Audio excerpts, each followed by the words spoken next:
majina naitwa Dr. Jimmy Ernest.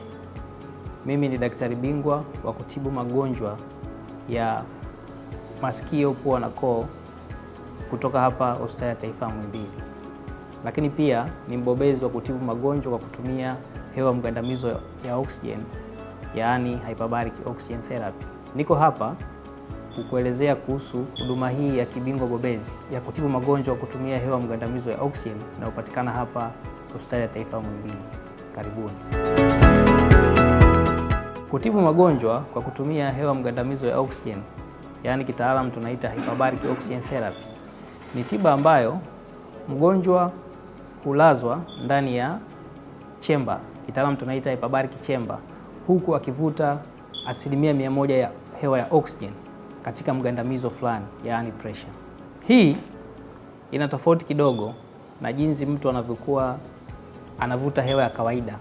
Let's say unapokuwa unatembea unavuta hewa ya kawaida, ambayo hiyo tunaita air, kwa maana ni mchanganyiko wa gesi mbalimbali, ambako oksijeni ni 21% tu, pamoja na gesi zingine kama nitrogen ambayo ni 78%, carbon dioxide ni 3% pamoja na other gases.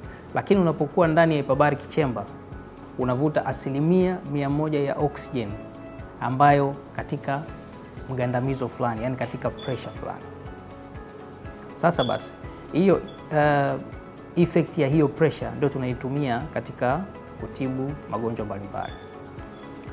Unavyovuta oksijeni 100% ndani katika mgandamizo fulani, yani pressure, ile oksijeni, kiwango kikubwa cha ile oksijeni hakihitaji kubebwa na hemoglobin katika kusafirishwa sehemu mbalimbali za mwili. Ile pressure inalazimisha, tusema ina force ile oksijeni kudiffuse moja kwa moja kwenda katika tissue za mwili wako kupitia plasma ya kwenye damu. Kwa hiyo mwili wa mgonjwa wetu huu unakuwa unapata oksijeni ya kutosha. Tunaita kitaalamu mwili unakuwa hyper oxygenated.